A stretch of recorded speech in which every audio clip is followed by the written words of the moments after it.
Hi there and big welcome to a Tymna Kraum tournament post-ban win rate commander update. So if you've been following me, you know that I'm calculating data from various tournaments. Been doing that for some time because this, what you're looking at right now, is the re-ban Tymna and Kraum's performance from various, a total of 3,341 tournament entries. And so far we have 391 from post-ban Tymna and Kraum entries, and they have achieved an average win rate together of 26.81, which is pretty good. Now, as a reference of just how good is that, we have Kinnan on 23.81, Traxa Grand Unifier at 18.71, Derevi at 16.97, Obnixilis at 15.14, Cise Weatherlight Captain at 23.68, and TNT at 24.76. I hope this gives you some picture of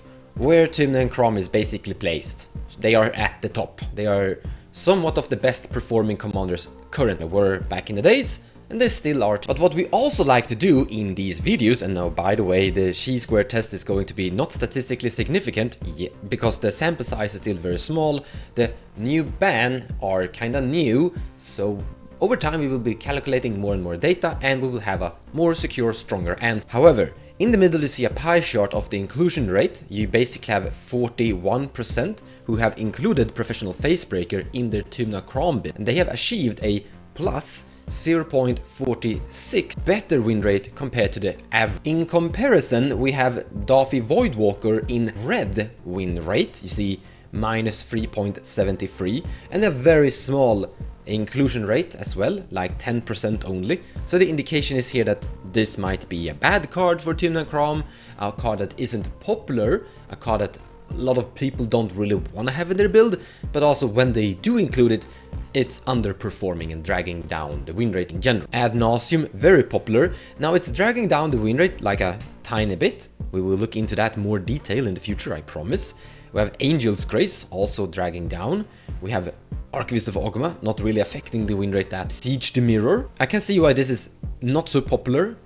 Triple Black is trick, and that's gonna make it a little bit hard to actually. Sure, you have Dark Rich, but compared to other spells, it is tricky to cast, and you don't need that many too. City of Traitors seems good, or doesn't really seem to affect the win rate. Play it or don't. Delnis Streetwise Lookout, pretty much the identical win rate to the total average, like minus 0.39. It's no real difference. Some people have 10 entries total, play it is 10, so very small sample size, and I can see why. I don't really see a world why you would be playing Displacer Kitten, sure, with that Teferi, but it's not really a good card for a Tymna Kraum. It's good when you're playing Thrasios, but not with Tymna. Dragon's Rage Channeler seems to be doing some good. This actually surprised me a bit, because in previous pre-bans, I mean when Dockside and Mana Crypt was legal, this usually got a bad win rate. So it could be something of a meta shift that we're starting to move more towards Underworld Breach focus. I don't know. We'll see if this actually sticks around and stays with. But for now, Dragon's Rage Chandler seems good choice, as you're surveilling cards to the graveyard and fueling your. Draenite Magistrate seems to be popular and doing good. The sample size is extremely small. You only have 6 tournament entries, but I thought it was fun. Emrakul the Promised End. Apparently it's been working out. Now, I think this is cool. I think there's the sample size is too small to say if it's actually going to be something that is recommended or working out, but I thought I would showcase it that apparently 6 tournament entries of this thing have entered into tournaments with Tymna Kraum at the helm, and they seem to have been doing good with it. Don't ask me more, I don't know. Then we have Final Fortune, pretty much always doing good. It's always showcasing an improvement to the win rate when you're including it. Small, but still something. Fire Covenant is usually not that popular, but usually showcasing a positive win rate. It is a good card. It's like killing a lot of hate bears in a one single card, so it's a good card economy for some loss of life, usually worth. Really small sample size, but it's showcasing that maybe including mid-range could be good. I don't think this is like a win rate you're going to trust, but it's showcasing a possibility and something worth experimenting forward with. I mean, you are playing Tymna, so you want to go to combat, that's going to help your Grim higher. Into the Flodmaw, I've seen this a lot. it seems to be simple remove. Lion's Eye Diamond, more or less an auto include. By the way, every single deck, every deck literally contains Brain Freeze, Fastest Oracle and Underworld Breach, 100% inclusion. There are some budget reasons that some people actually entered with Lotus Petals instead of Lion's Eye Diamond, even though it's proxy friendly. Lofo, Corrupted Sheriff, very popular inside Tymna and seems to be doing good for the ones that have included Mimamo, School's Water's Edge. As you can see, it's dropping the win rate. It's not super popular, and the reason is actually quite simple. Now you want to combine this with the One Ring, but it's tapping for only 1 blue mana. So it's not taking up the space for one of the islands that can be fetched with your fetch and going to hurt your color fixing, as you're on 4 colors, where once again you kind of want to be able to mass produce black sometime. This could be tricky and hard to include sometimes, so I can really see why this doesn't have a huge inclusion rate and why the win rate might be dropping a tiny bit, because this is only good with the one, unless you want to use Kraum as an attacker and a block. Mnemonic Betrayal, very popular, highly recommend it. In my personal opinion, I think this is an out. I think this card is Necrodominance. A few people have been including both Necropotence and Necrodominance together. Very small sample size, hard to say anything, but it looks to be doing okay. Worth it to playtest it more. Necropotence, however, is very popular, and once again, the win rate is in red, but we will get back to it. Just like I promised that we will get back to ad nauseum's red win rate. Opposition Agent, a small drop in the win rate, but the inclusion rate is super high. Same thing with Orcish Bowmaster, more or less an auto include. Phantasmal Image, now this is kinda cool. I speculated that Phantasmal Image would start dropping in win rate now that Dockside Extortionist is banned. And I did predict that a lot of people were going to be cutting Phantasmal Image from their builds, but apparently Phantasmal Image is showcasing a potential of still being good. So I could see a world where people are still including Phantasmal Image, even though there's no dockside, but they can still copy an Esper Sentinel, or Opposition Agent, and copy a Yuri. You can copy a Grand Abolisher, so it still has application. It's just definitely reduced in power. Ragavan, heavily auto-included, in my opinion. Some people have been testing the upgrade for Ragavan, and so far the Rev-Tight Extractor have been doing some good. Similar to the Grim Hireling, have also been showcasing mid-range combat-orientated Tymna games. This is also showcasing going to combat, accumulating value, with like having a Rev in the command zone seems to be doing good. So I can't, like, once again, the Chi-square test is not significant, but it's showcasing a promise that is worth experimenting more with. Smothering Tide, more or less an auto-include. Talion. So I've seen Talion do pretty good in Tymna Kraum, and now suddenly, post-ban, it's doing bad. Pre-ban inside Tymna Kraum, it was doing great. So we will see if it actually tracks back to doing good in the future, but we will see. It doesn't look like people wanna play it. They have been moving away from it. The inclusion rate is really small. Talon Gates of Madara is a really awesome land. It's not sure, it can color fix for a mana, but in general it taps for colorless, so it doesn't really replace a land in general. And once again, you're on 4 colors, so color fixing, once again, really important, especially if you're playing these 2 cards, like triple black. Talon Gates could be really tricky, so I can see a world where, yes, the sample size is very small and self-explanatory, and yes, it's affecting the win rate because the color fixing is... And then we have the One Ring with a small drop in the win rate from a 50-50, and I have actually some spoilers ahead. I've been doing some specific data analyzing how good the One Ring actually is, and the verdict is basically, so without spoiling too much from a future video, not going into details, but what I found is that the One Ring is pretty much only good when you're starting to combine it with cards like, and because Tymna Kraum can't really include Mimano, School's Water Edge, or it can, but it maybe shouldn't, then the One Ring will suffer. The simple explanation is this: if you cast this, let's say, turn 3, in normal cEDH tournament games, the amount of turns is really small. Like, if it goes to turn 5, that's a very long game.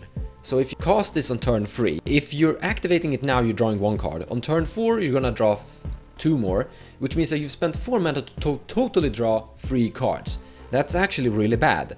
If you go to turn 5, which is unlikely in cEDH, you're going to draw a total of 6 cards. And that's like, okay, but it's only really good when you get it into play and you've been able to draw 10 cards for only 4 mana. And the thing is that Mimano and the keys are pushing the ring forward, making it stronger.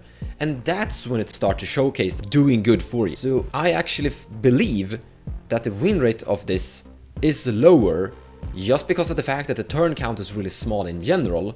And if you don't cast it like earliest turns, like turn 1 or turn 2 in the game, it's not going to be beneficial for you. Like, I don't think this is something you should tutor for on like a turn 4 turn. Tutor for Rhetoric study. But I did promise that we were going to talk about Ad Nauseam's drop of win rate and Necropotent's win rate. Now take a look at this. So what you see here is a different kind of approach. We are now combining 5 cards together while excluding 2. So we have Ad Nauseam, Angel's Grace, Tainted Pact, Fastest Oracle, and Underworld Breach. And we have a total of 26 out of 391 that have included all of these 5 cards while excluding Necropotence and Peer into the Abyss. And boom, the win rate is suddenly in very positive values. For example, the total average was 26.81, but now we're up at 27.50. Once again, the sample size is really low, but we're seeing more of a focus. When you're including Angel's Grace, you're trying to interact with opponent's Fastest Oracle, but you're also improving the Ad Nauseam potential game plan as well. But then, look at this. So here we have Born Upon a Wind, Brain Freeze, Final Fortune, Lion's Diamond, Necropotence, and Underworld Breach, while excluding Ad Nauseam and Peer into the Abyss. And we have 30 decks out of the 391 that have done this on a very impressive 34.59 average win rate. So if we actually look at this one, here we're excluding Necropotence while including Ad Nauseam, and here we're doing the opposite. We're excluding Ad Nauseam and including Necropotence. So the verdict so far might be that you should choose one of them, and doubling down on just that one. The sample size is extremely small, but I thought I would showcase this anyway. I mean, now even the One Ring and Talion together with Necropotence, excluding Ad Nauseam, might be a good thing. I mean, the win rate is 28.57, only 4 decks that have done this, so it's showcasing a potential worthy of experimenting more with. But there are other combinations we could look at as well. For example, Delny's Streetwise Lookout actually had a sad performance on individual point, but now when combined with cards like Archivist of Ogma, Esper Sentinel, Fairy Mastermind, Orcish Bowmaster, and of course Tymna from the Command Zone, it's showcasing a very promising result. Once again, only 19 decks have done this, so the sample size is extremely small, but it's showcasing a potential and a direction. For example, what I'm trying to illustrate here, or the message I think, is that you should choose what kind of Tymna Kraum build you want it to be. For example, you could go heavy into the Ad Nos Turbo strategy, or focus it more onto the Necropotence, or something of a mid-range style instead, with a potential combination of Necropotence here as well, but the sample size is just too small. In the end, there actually are a lot of different combinations of cards that is showcasing a very promising result. For example, here we have Ad Nos, Esper Sentinel, Grand Abolisher, Orcish Bowmaster, Fastest, and Underworld Breach, while excluding all the wheels, with a 34.35 average win rate from 48 tournament entries. Pretty good. Small sample size still, but it will grow over time. So what have we learned today? Not that much, honestly. Or well, the first thing foremost is that Tymna and Kraum is still doing amazing. It seems to be potentially the best commander in the format. There are definitely a few commanders that have a very similar average win rate, so it's not claiming the only best commander in the format, but it's definitely up there amongst the top end. But I also think that we've seen that you can build it in a lot of different variations of ways. You don't have a specific only option that is, this is how your Tymna Kraum have to be. But something I think we have seen is that when you're focusing the deck onto doing one thing, like focusing on your Necropotence and cutting the Ad Nauseam and maybe that Talion, it might be a good idea. Or ignore the entire Necropotence package and focus more on Ad Nauseam, potentially including Angel's Grace, just to make the Ad Nos better, seems to be a good direction too. In other words, you can build Tymna Kraum in a lot of different variations of ways, but you should try to focus it once you've made your choice of what direction it's going to be. every single Tymna Kraum deck can't be everything, more or less. Thank you so much for watching, and I hope to see you in the next one. Take care, everyone.